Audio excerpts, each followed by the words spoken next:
Welcome to the Happy Mindset, episode 147. Today's episode is called The Creative Philosopher. Today I'm joined by Dr. Russya Connor. Dr. Russya is a speaker, trainer, lecturer, and therapist. She recently gave a Tedx Talk called How to Live a Creative Life Every Day. So on today's episode, Dr. Russya talks about creativity, how she learned to follow her path as a creative person. She was an actor at one stage. She's a drama therapist. Her doctorate is in exploring how emotions and perceptions affect our physical and cognitive abilities. I get that from her work, even from her TEDx talk. She talked about the mind-body connection, how different, even weird movements can allow you to think more creatively. Dr. Russya also works with organizations, different forms of organizations in business. She's also working in prisons. She's got a lot of experience in this area, so I enjoy talking to her. We talk a little bit around philosophy towards the end, and one thing that kind of stood out for me was she said she enjoys the act of thinking, and it wasn't something I'd really thought of before, and yet that's something that I also enjoy doing. I enjoy consciously thinking about things and letting my mind wander and explore. It wasn't something I really thought of before, so I got that from talking to Dr. Russya. But I know you'll enjoy today's episode, so thanks again for listening, and I hope you enjoy today's episode. Okay, so thanks for joining us today, Dr. Russya. Good morning, Dennis. So my first question for you is, who are you and what are you doing in the world today? Well, I'm a human doing, not a being, not just a human doing. So I'm firstly a person.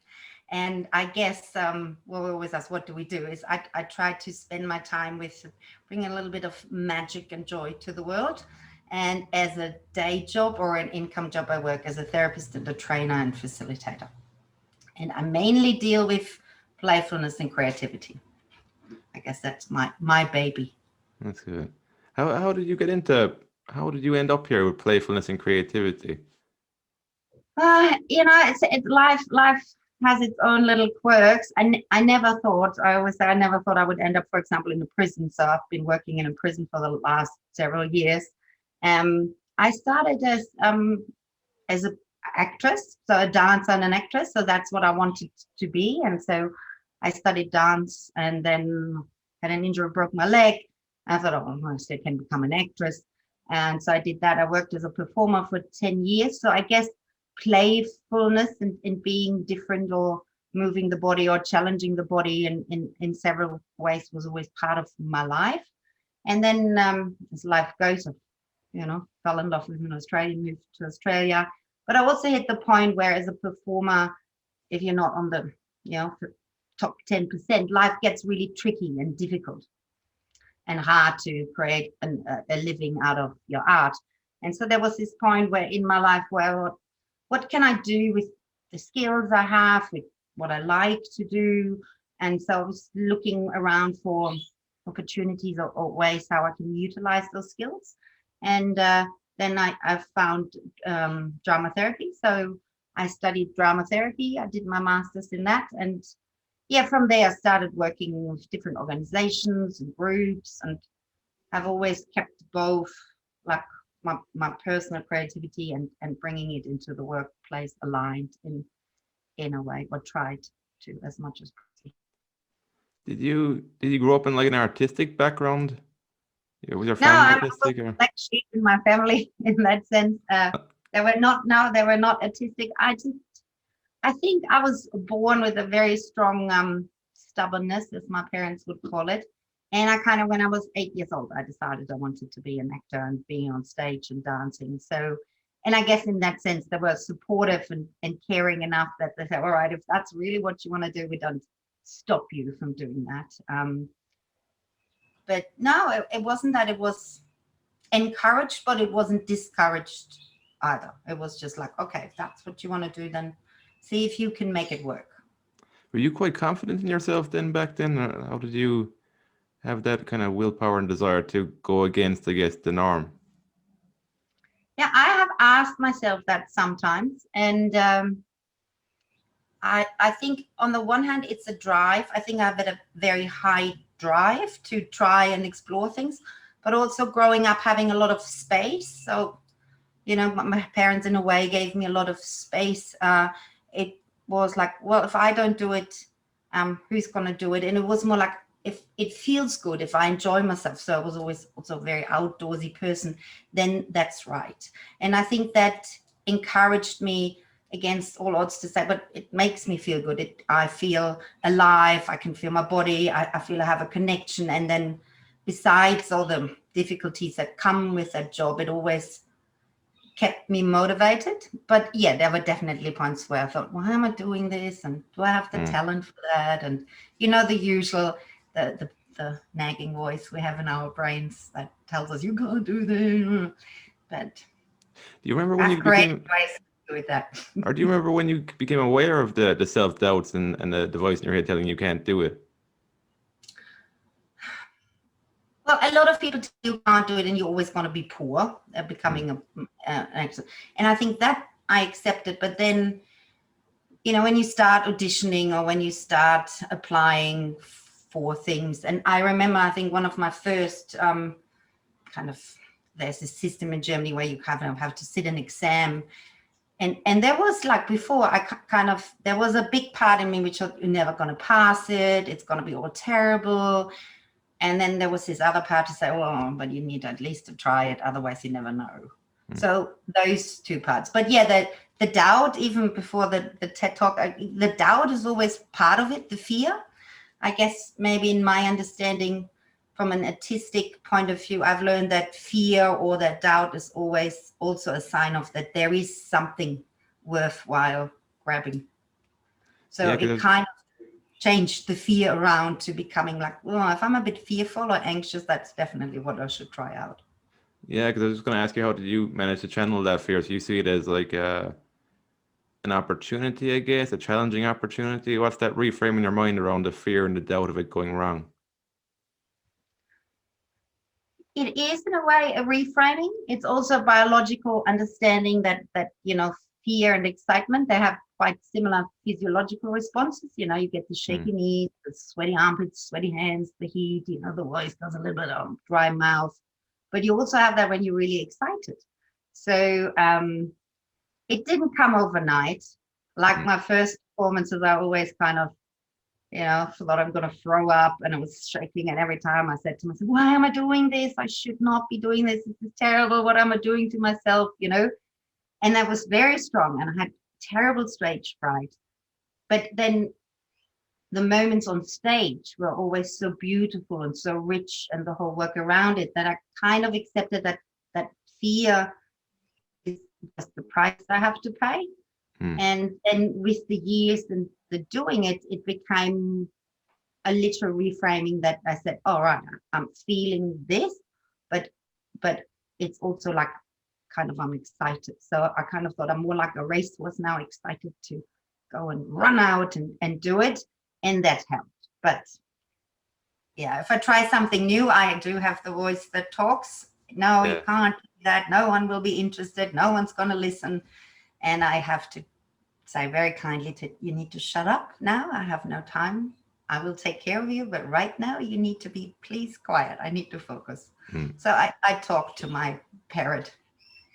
Yes, yeah, that makes sense. Otherwise, it'll just control you if you aren't acknowledging it and working with it, I think. When did you start learning about the mind-body connection then? I think, after I worked as a therapist for a couple of years, I got a bit tired of it, or a little bit so I went back and wanted to do a PhD, and that's where I really went into exploring those connections and researching that deeper and at a broader scale. And before, I think it was more unconsciously, I was just doing it and it worked for me. And that was like the thinking about it and getting a sense of, oh, how does this really work, and how can we maybe make it more conscious so we can utilize this more when we want to use it. And that's how I got into all those areas. But they all felt like they were reinforcing things I had felt or just instinctively done. And so that's a nice connection when you read the research and go like, oh my God, yes, that makes so much sense. Okay, so did it make, or did it explain your experiences, I guess, as an actor and a dancer, why that was Yes, working and stuff like that? yes. So what do you feel was And missing from just the therapy element when it was just, I guess you were just focused on the mind with the therapy, were you? well, drama therapy sits in between, doesn't it? Mm, It works through the body. Yes, and some other therapies like CBT or stuff, it only goes through the mind. And we know now, even in classical therapy, that it only can go that far. Now, if you look at trauma work by the leading people like Dan Siegel, Peter Levine, or whatever, they always say, like, if we're not addressing what's actually happening in the body, mm. we can't really shift. Yeah, the mind can only go that far, but it's ingrained on a really instinctual level, and so we need to address that part of it to really create a change. Yeah, it's on a cellular level, I think that the trauma can Yeah, be so. Yeah, yeah, it gets, the body, as this famous book says, the body keeps a score. So yeah, every experience we make, or it gets stored somehow, somewhere, and if we don't release or work with those memories or body patterns, then yeah, they never really go away. We can only go that far with our mind, with our thinking only. mm, We can think, oh, I'm not afraid of it anymore, and it's all cool, and spiders are little, and they're not poisonous or whatever. But if we don't confront it, the next time we see a spider, we will still scream. yeah. You even mentioned your TED talk about moving the body slightly differently can help you to think slightly differently. Yeah, when I have a thought and I feel I'm stuck, Yeah, usually what happens in your body, you get stuck too. You sit there, you stare at a thing, you breathe shallow, um, and it's almost like your experience of feeling that stuckness mirrors what goes on in your body. And so by getting up, moving around, just sometimes I just crank up the music, dance in my living room, or I work in the garden, focusing, planting something, really getting grounded or moving through it.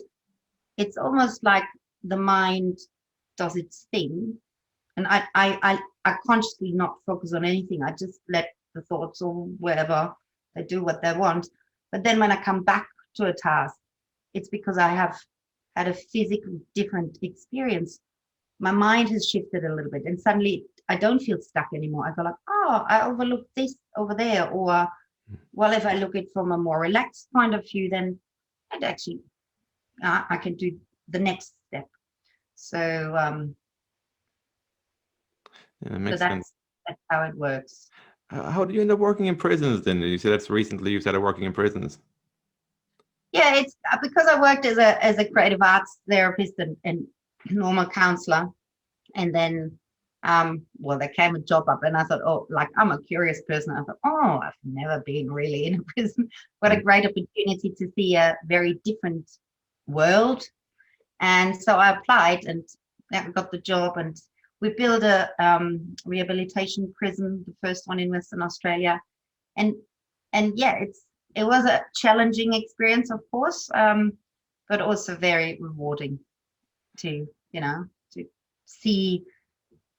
to see a very different aspect of life of people who are quite often disadvantaged from an early stage on. Because if I look at most of my clients, they didn't have a playful childhood, so they are lacking certain skills or possibilities. what's the biggest thing you've learned from that experience so far about how creativity can help in somebody's life? Well, sometimes, you might. Well, I ask myself, what makes me resilient to things that other people collapse or can't cope with, or need to numb their feelings. For a lot of the women I work with, I used to work with men too, but now working with women. So there's a big thing in numbing feelings. Um, that's why they tend to use drugs. Mm, Um, and it's almost an ingrained fear of feelings. And I guess being a performer, an actor, where you're encouraged to feel, where when you play a character like Lady Macbeth, you need to feel the rage and the hatred and the destruction. So you allow, or you train to allow yourself to have those big emotions and fully express them. And, you know, being on stage, you get rewarded for having those feelings, which in normal life you luckily don't.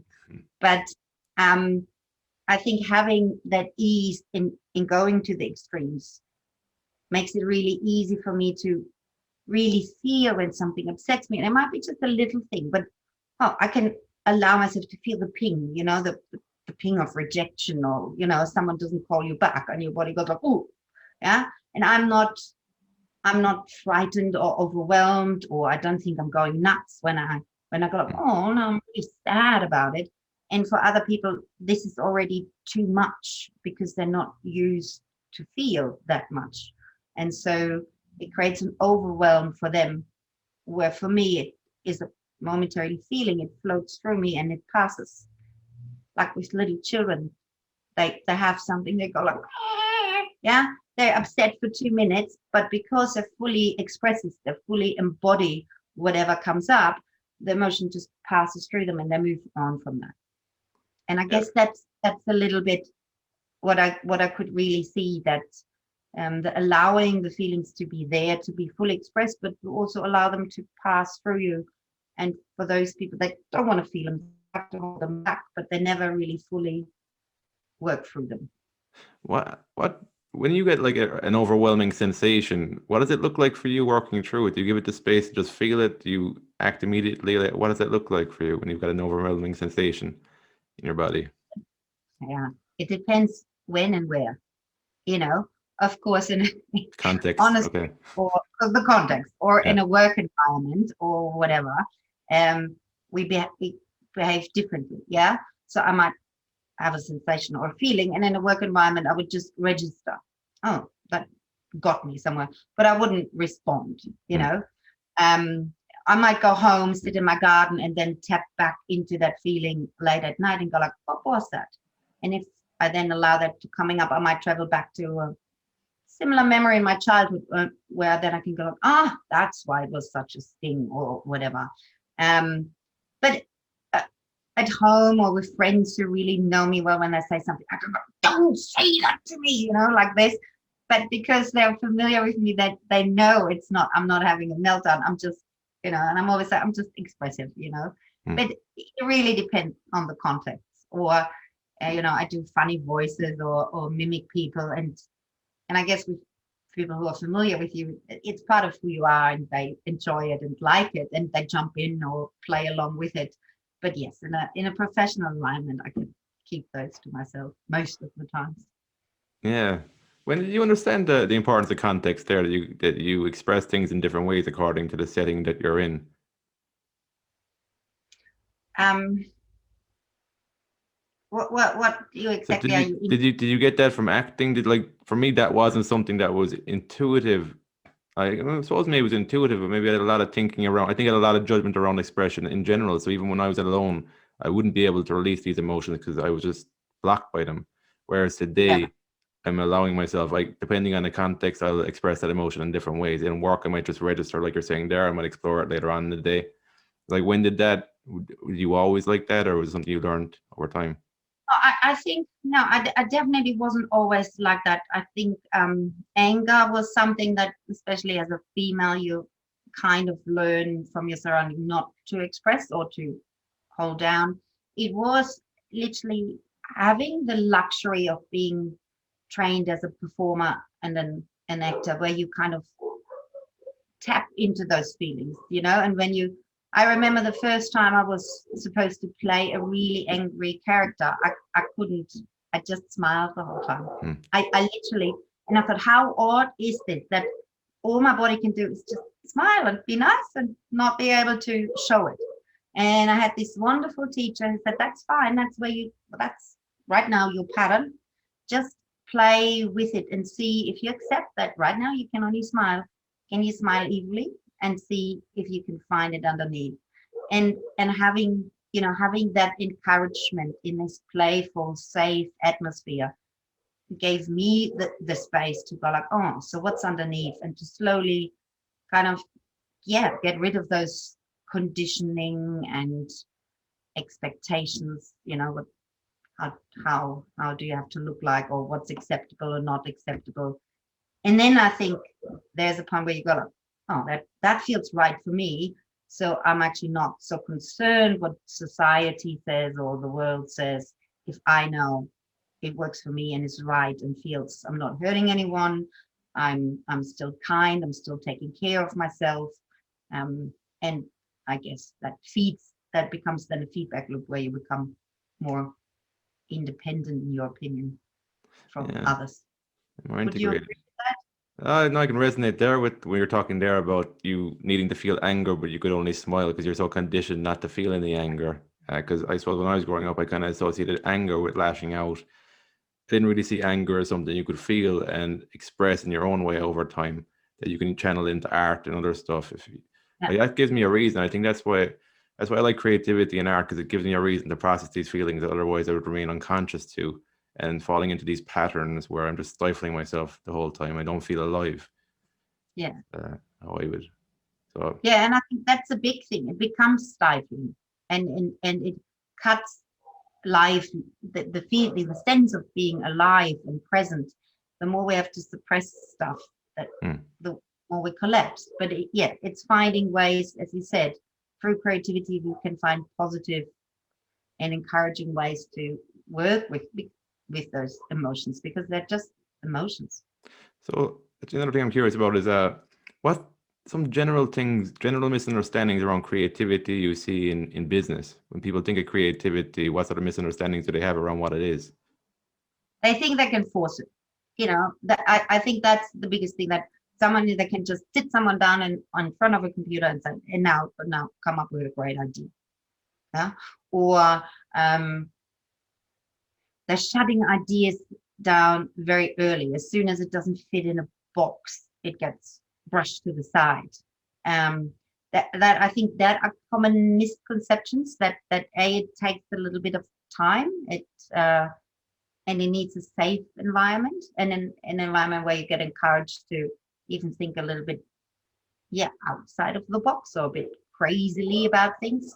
That that that that are big things. And overall, like the biggest challenge is often that people think, like, as soon as something joyful, playful, has a lot of laughter, it's not serious. Mhm. So that's the biggest. Like, I very often got, oh, you just sprinkle glitter around, but you don't do anything real. Yeah, what I like exploring is that balance between logic and creativity. Because I think without the creativity and the playfulness, you're not going to get anything new. It'll be the same as types of thoughts. But then without the logic, you're not going to have anything, a strategy or a system. So I think it's like a balancing. I think, like you're saying there, sometimes I often see that creativity is seen as something like you just come up with these genius ideas, and even thinking outside the box is seen as a genius idea rather than a weird idea, something that you've disowned in yourself. So I've actually found in my own life, the more I'm able to accept aspects of myself that I was judging, the more it gives me Mm. more flexibility psychologically, and the more I can connect new ideas and thoughts together because I've access to them now, because I'm not blocked off from those parts that I judgment around. And I get that from a safe space where you're encouraged to play, explore, even look at the dark side. Because I find when you've got a lightness, you can look at the dark easier. Yes, and I think that's the beauty in those things, that yes, we all have a dark part, or we all have had terrible experiences. Um, but we can hold them in a more gentle way, and then they become bearable. Hmm. And sometimes by retelling the story in a different way, or creating something around it, it actually can also hold a beauty in it. And yeah, that can shift things that might be otherwise overwhelming and destructive into something that, yes, it is terrible and ugly or whatever, but there is still something in it. Yeah, purpose in it. Yeah. The leader, so you do leadership, like you talk about leadership as well. Another thing that I kind of see is that like when it comes to creativity and people who are artistic, I generally don't see them in the business field as leaders in managerial roles. I suppose first even seeing you see a distinction between a leader and a manager, and also how does somebody who's artistic and creative, how did they become a leader in the workplace? there is a bit of the concept that we think only serious people can, have Lead. success, isn't it? Yeah. Yeah, I have to be strict and hard.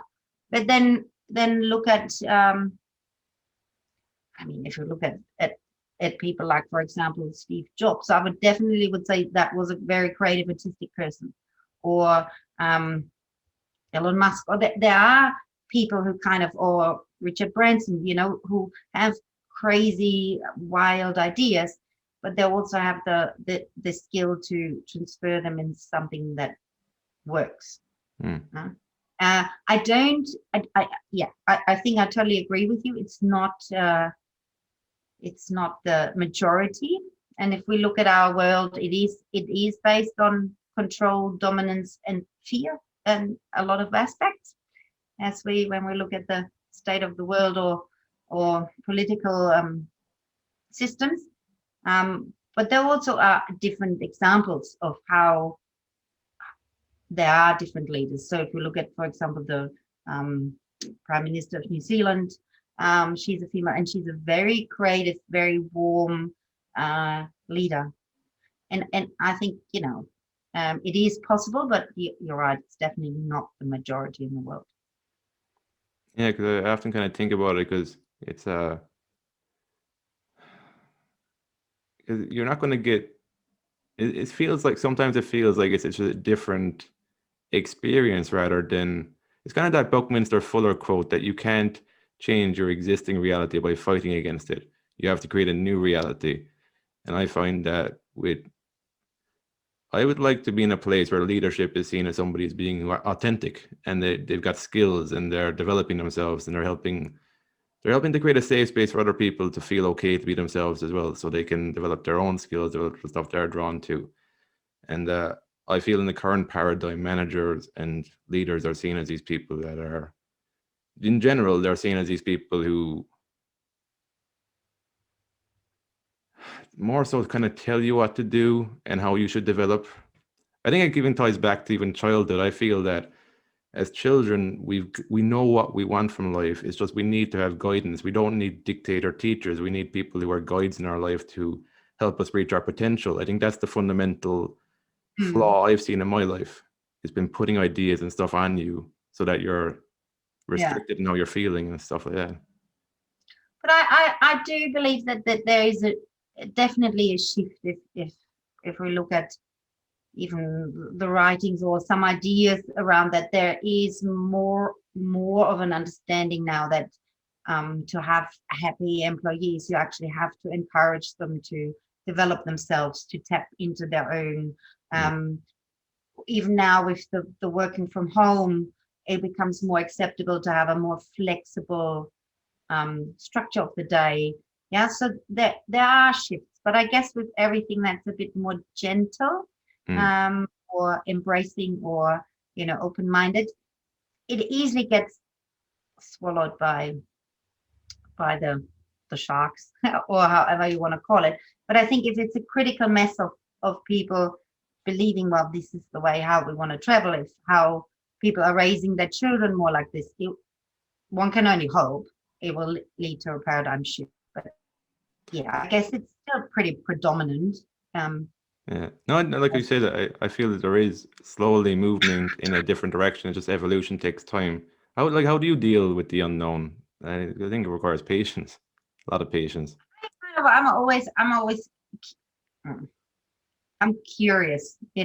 So I believe that there might be something exciting around the corner, but I also have days where I go, oh God, it's also bad that it can. Mm. Um, yeah. So I'm not always optimistic. There are days when I just shake my head, and sometimes I do. I just go like, today is not my day. I'm just snuggling up and under my blanket and have a hot chocolate and pretend the world's not existing. But giving myself that space where I can just go, oh, it's all too much. I come out of it the next day and go like, okay, but there must be something. And Yeah. then I try to do my little part, because I think we only have control over what we do. Yeah, so I'm a big believer that this is what we are, is what we have, and I can only take care of my part of the world. So for me, it's really important that I can do that. I can give that space, or I can give that kindness, or I can give that playfulness in everyone who comes into my world.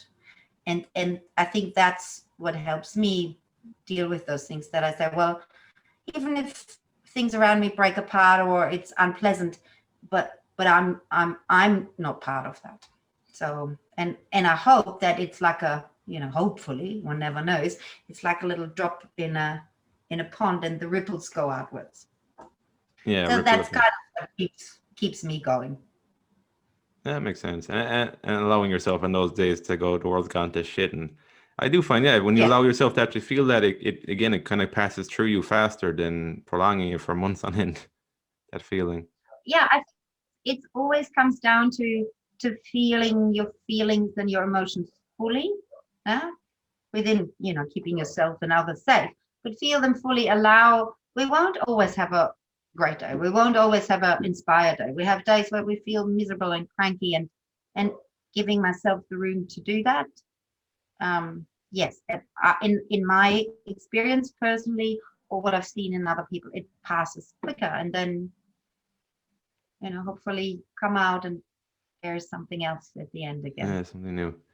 So with mind, you do some mindfulness workshops too, don't you? You work around mindfulness meditation. But it is a big part of becoming present, mindfulness in whichever shape or form you call it. Yeah, I just wanted to see, like, do you see a connection between that and creativity, the mindfulness part? Well, if we're not, yes, I do. I think if we can't become mindful or present, we cannot really hear ourselves. Yeah, if our brain is always like, Mm. and we have no way of calming it down or really stepping into the now, there's not so much room because we're still running. So whatever form people use, whether it's mindfulness or whether it's gardening or whether it's a hot bath, but Mm. really becoming present or really connecting with their bodies and being in the now, um, that opens up to be able to see different connections, different patterns, different ways of doing things. But if I'm always running and crazy, Yeah, uh, frantic. I can't. I just can't. Yeah, that's good. Yeah, and that's kind of anything that kind of slows you down, gets you back into the body, out of your brain, out of your head for a while. So, like, would you see a Yeah. connection between, I suppose, what's your understanding around intuition then? Your intuition, following your gut. Oh, I'm a great believer in that. I think that we are animals, and we're designed to survive and designed to find enjoyment. So I often believe that intuition is something we register on our subconscious level, um, which is so fast that our prefrontal cortex or thinking brain does not pick up on it. So in that sense, I go like, well, if I get a spider, I call it my spidery sense of something that's not right. I don't necessarily have to know immediately why it's not right. Mhm. I have learned through experience in my life, it's actually better for me to follow that and go along with it. But there's some interesting work in when you look about minute body language signals, and often it's just a change in the pupil that indicates that someone's really friendly to you and someone isn't. And that was something I sometimes thought, why do I get this weird sense of people that they really, they pretend to be really nice, but I get this sense of, no, they really don't like me. Yeah. And I could not, but I could not pinpoint what does give me that sense. And then I read this amazing book of an FBI profiler, and he talked about things, and he said it's a minute change. If someone's not positive towards you, the pupils just kind of go a little bit smaller. They just shrink a little bit. And if someone's positive, the eyes just widen a tiny little bit when they see you. There's this openness and this, Mm. And then I paid attention. I thought, like, I'm now on a hunt. I'm on a mission. I want to know. So I actually for 2 or 3 weeks tracked, and I kind of was very focused on my spirosense other and the pupils, and it was true, and it was something I consciously didn't pick up, Yeah. but my subconscious was aware of those cues. So It's kind of like I those found that quite fascinating. It's like those micro expressions as well that you don't know why Yeah. somebody set you off, but it's some sort of micro expression that's been in there that you didn't really notice consciously. But I think it's important too. You mentioned it wasn't a witch hunt; it was curiosity you're driven by. I think you actually can. I think it's easier to pay attention and notice something off if it comes from curiosity rather than come from a witch hunt kind of thing. Because you can, when you're coming from witch hunting, I think you can see things that aren't actually there. And I guess that mirrors it's the same whether we're in a survival state or in an exploratory state. As human beings, if we're in that sense of survival, there are completely different systems activated in our bodies. And yes, we will only look for danger. We will only look for signs of how to keep ourselves safe. Mm. And your adrenaline, everything's up. And so you will make very different choices if you're in that survival mode, or if you're in the I'm safe, I'm curious, I'm in the explorative mode, I'm just checking out what's there. Yeah. And they're quite two different states. And I think some people, they're so that it almost becomes a habit or a pattern for them. They're constantly in this survival mode. They constantly, they have to get there, and they're always stressed, and it's always the next thing, and and they're in this pattern. So all they can see is all those things, and they will not, pick up on the other things. And yes, they will, get into this witch hunt state. I find in a survival mode, I'm always looking for a definite answer. It feels like a thing that I'm desperate to find some answer, so I have to have some definite answer. Whereas with exploratory mode, I'm not looking for an answer. I'm looking for an insight. I don't know when it's going to come. I don't know when something's going to stand out. So there has to be that openness to not knowing, to be in the exploration mode, I think. I think, that's a very, very good way of looking at it. I think it's being comfortable with the unknown and the not knowing, and the going, well, I don't know. I will see what comes along. I have a educated guess, or I can make a prediction due to experiences I had before. But deep down, I have to be accepting of that. Oh, it might be completely different, or it might be something else. And I think you're right. It's having that openness to go like, yeah, I might find something, but when I find it, I don't know. Yeah, I found this, and again, it comes back to the feeling your feelings, because you wouldn't notice that if you didn't feel the feelings that was coming from. Because I often find the survival mode comes from paranoia, it comes from this kind of anxiety and this anger and this needing to deal with something, whereas the exploration comes more from allowing emotions to be there. Like you might be pissed off and annoyed at something, but you're allowing that to come up for you and feel that and process that, and then you might actually notice something then when you've allowed yourself to process that better. Uh, And that is that mindfulness again, isn't it? mm, It being really, for me, mindfulness is just not pushing everything out of our head and pretending you were so relaxed if we're not. But yeah, it's like really feeling, oh my God, there is something. I'm actually feeling stressed. I'm actually feeling overworked. I'm actually still angry about what my partner said 4 days ago to me, and I haven't addressed it. It's being mindful enough to allow those feelings, and then maybe go, do I really need this? Can I deal with it in another way? Do I have to go to that job I hate, or whatever? So I think you start asking yourself other questions yeah. when you're not in that crazy wheel in a hamster in a wheel mode.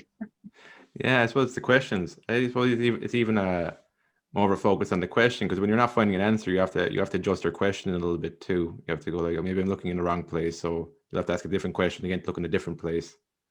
So it's less focused on the answers, more focused on the questions, I think, even with that. Yeah, and that is kind of a more philosophical inquiry, isn't it? Which is then again linked to that more creative mindset. If we focus on how to get to a certain thing, it's a set path how to get most quickly to something. But if we go like, well, what can we do different, or what else is possible, we start asking more open questions. And I think the more open question we ask, there's more things to discover, and that allows us again to be more creative, because we're not just having one vision we have to get to. It's a When little did bit like, when did, like, yeah, what was you saying? yeah, just that, like that perception that life has to look a certain way instead of going like, oh, does it? Yeah. Does it have to look a certain way? Do we have to be 30 and have done this and 40 have done this and then we need the house and the 2 cars and whatever? Is that, or could the question be, how could my life look like? Or what could be my perfect day? Or even something interesting for me was like, how could my life feel? What way do I want my life to feel fundamentally? Because I Yeah, found when I was unconscious of that, I was driven by stuff like that. I need to be married by a certain age. I need to have kids by a certain age. And then when it wasn't materializing, I felt this underlying stress and anxiety in the background of my life because I wasn't reaching the expectations I'd set myself. Whereas when I'm going when I'm shifting that, I'm going like, how do I actually want to feel? And then let the other things fall into place, the kids, the family, whatever. If they fall into place, they fall into place. But I'm not forcing something then. That's come from a basic question that I've just been willing to look at more, even come up with myself, because nobody told me to ask myself that question. I think that was where the power was I realized that might be a useful question to ask myself. What I wanted to ask there was, when did you start seeing the practical implications of philosophy in your life? Because I think sometimes people look at philosophy and see it as something that's not necessary, that it's just a waste of time. I must say, I think in that way, I can really use the word lucky or privileged. In my school, we had actually part of our curriculum was ethics and philosophy. And so when I was 16, 17, we got introduced to all those ideas of all the different thinkers. And that just sparked my interest. It was just fascinating for me at that age to see how people questioned their surrounding or questioned the human conditions and what ways they found to deal with the world. And then that led me to read other things like um, you know Buddhism or Taoism, which again is again a different view of the world or how to deal with the world. And yeah, I guess I was exposed to it early enough in my life that it's which just grabbed my attention, and from there it just has always been a part that um I'm just fascinated and interested by that, and I can I love to read and get into those things. And I guess it's having so many amazing thinkers, Hmm. it allows you to think. And if it's all right for someone to pose a question, like, I mean, Socrates posed questions all the time, and then it rubs off, really. Yeah, that's good. I think it gives you an experience of thinking. If somebody said to me before that people don't think, you're not thinking, I would have been like, I do think, I think all the time. But it would just be unconscious thinking rather than actually really intentionally asking myself something more philosophical and seeing where that actually goes. Uh, but And you spoke about the feeling sense before, in doing things and what actually makes you feel good. And I guess I always found thinking pleasurable. So, and sometimes I do that. Well, I actually take time just to think. So I sit in the garden and I just think for several hours. And I actually I love how following my mind, where it goes and what it does and what pops up and the connections I draw. So yeah, some people might watch TV or do something else, and I go like, no, I'm thinking tonight. I gotta have a thinking that's a session. good point. Actually, I'm similar. I used to always do that as a child. I used to love that feeling, but for me, it made no sense as a child looking at the world. I didn't have an introduction to philosophy as a teenager. I didn't know any of this stuff, and I always thought I was weird for feeling that way. I didn't see examples. Maybe there were people like that. It's just it wasn't very clear to me and evident in my environment.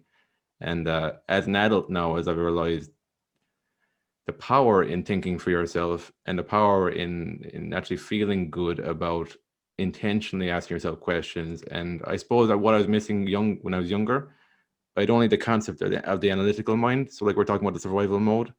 I would ask Yeah, myself big questions, but I go into survival mode and it would actually it would stifle the whole thing. Whereas an adult now, I realize I can yeah. ask a question, reflect on it, and put it out there, wonder, just feel into it. And I guess that probably led you to to have your podcast and take the time. And I think Yeah. if we discover something, it's almost like when you come from that mindset, you wanna share it. You want that people have experience. Don't feel weird, to do that, or don't feel weird when they go like, oh, I have to put myself to bed. I'm so miserable. Yeah. It's or at least that's me. I kind of go like, wow, it works for me. It makes me feel good inside, and I kind of want other people to have that, the same sense of opportunity or safety or spaciousness to give to themselves, because I do believe the world would be a nicer place if we all had space to feel and Space. think. And Yeah. I think it's kind of it's wanting to share that feeling and also sharing that space. Like you mentioned at the start that you always felt you had space there to, even though your family weren't artistic, you had that sense of space. I think the space is what allows you to create something new. Then without the space, it's hard to do that, I feel. that is because so many people are so overstructured nowadays, or the education, or how kids grow up is very structured. There is not a lot of time for what we call the free play, unstructured, unsupervised play, where it just goes from one thing to the next. And you know um I guess it was like they opened the door and say, you go out, come back when the sun sets. And I guess it was different times, because it was probably a lot safer. But I also think it wasn't as focused on, you need that degree, you need to have this done, you need to look a certain way, where everything gets very structured to fit the outside norm. If we're always running around the outside things, we actually have no time to discover ourselves. And I guess that I had, for whatever reasons, I had that space to discover myself as a child in my own space. And then um there was just something that was stronger than the outside expectations. And So yeah, I think you start realizing the internal world is actually stronger than the outside world when you tap into it in the long term, when you know what it is, and you're coming from a sense of sharing that. When it's something that actually feels good, you want to share that, and yeah, I think you start realizing the internal world is more powerful than the outside world. It's that Maya, no Maya, the illusionary nature of the outside world. Like those ideas, yeah, again, a philosophical idea that can help you take your focus off the outside you might be happy with and focus on the inside and connecting with what you want to see change, or what feels right for you here. Uh, yeah, I like exploring all this kind of stuff. yeah, it is very interesting, isn't it? Yeah, it's endless. It's endless, but I like having these kind of discussions and stuff. But yeah, that's it today. I wanted to just explore the creativity and just share some of your story as well. How would people work with you if they wanted to, or even find your work, and or you did a TEDx talk Yeah, or send me an email or contact me, and I can, I can work over Zoom like we do, or if it's around, I can come into the organization or company. So again, it's a flexible, Yeah, adjustable approach, because everyone is different and every need is different, and what they want to look at is different. So I don't have a one size fits all approach. But yeah, in a way, you can find me from my webpage, send me an email, and then I would check in what is it, and can we really be beneficial to each other? Because for some people, it wouldn't, it yeah, wouldn't work out. yeah. That's good. I'll put a link in the show notes too to your website so people can check that out. So yeah, thanks again for joining us today, Dr. Russya. And Thank you for getting up early. no, that's my pleasure. So yeah, thanks again for joining us, and thanks again for listening. And until next time, have fun and enjoy the process. Keep playing.